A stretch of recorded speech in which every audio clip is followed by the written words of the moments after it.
afternoon from Brisbane, Australia. It's wonderful to have you with me. Thank you to everybody who watched the video yesterday.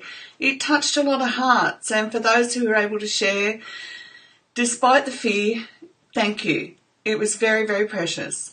My name's Linda. I'm a mentor for mums all around the world, and I love what I do.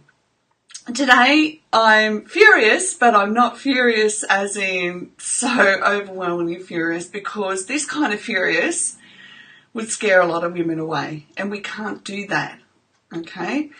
I'm furious because fear overtakes our life. As a mum, we are so vulnerable. What's that mean? It means that our heart is filled with so much love, and we have so much understanding of the equation of everything that we need to do for our kids, whether they're bubs or all the way through to even adults. We get it, okay? And we understand what we need to do in order to take the one next step.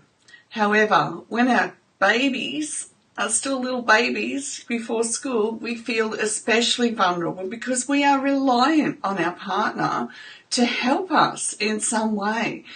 Parenting, I always say it like this: it takes two to get them here for a reason, okay? Because it takes two to raise them, okay? Now, when we've got somebody in our life who is not respecting us, not respecting our time, not respecting our need to eat, or the fact that we haven't had a shower today, it makes life tough for us. It makes life harder to live with an open heart.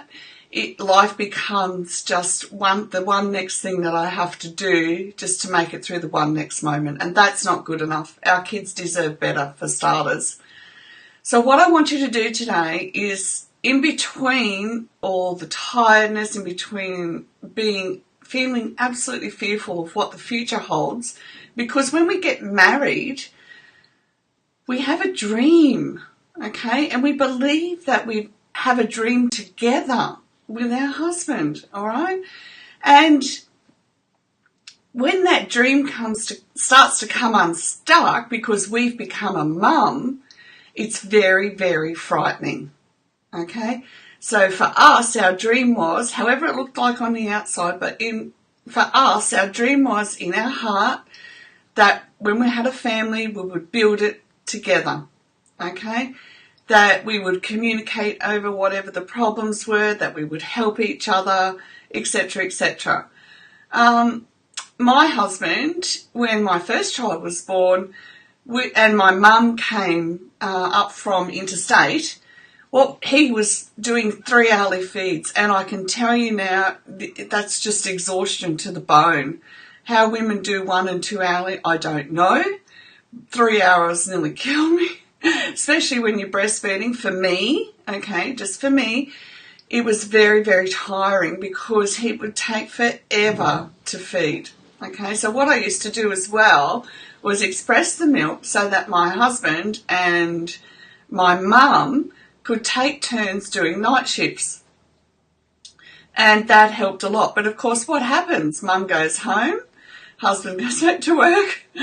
But my husband was really good because he didn't need as much sleep as I did. So we used to do every second night, all right? But what about all the mums that don't have that? That you're on 3-hourly feeds and you've got to get up every time the child, or bubba, needs to be fed. And then on top of that, if you've got a toddler as well, my goodness, tiredness knows no ends. So we've got to learn, we've got to teach ourselves that we need to start having a voice, all right? And you're entitled to that voice. You carry this child for 9 months, okay? And you need help. We cannot do motherhood on our own, all right? The physicality of it, the mental, the emotional, the hormonal, we can't do it on our own, all right? So I want you to, instead of, when you're really, really tired, instead of going, oh, this is too much, use the strength that you have to remember how much love you both looked at this newborn baby with. And get hubby, remind hubby, remember how much you love this baby? You know, you would die for this baby. Then you need to help me with this baby. Okay? It's simple. It's very, very simple. Keep it simple and you will do well. I want to encourage you just to take it one day at a time. And if you're in a community of people, let them know how tired you are and it's not just normal, I need to sleep. You can get help to help put your baby into a sleep rhythm as well. That's something that needs to be looked into if it's going on too long, all right? And don't listen to 500 voices telling you what to do.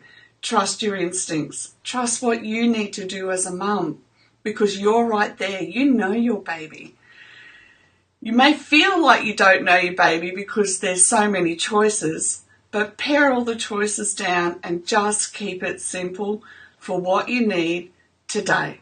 All right, bless you all and have a wonderful Sunday, and I will be back tomorrow morning. All right, bye for now.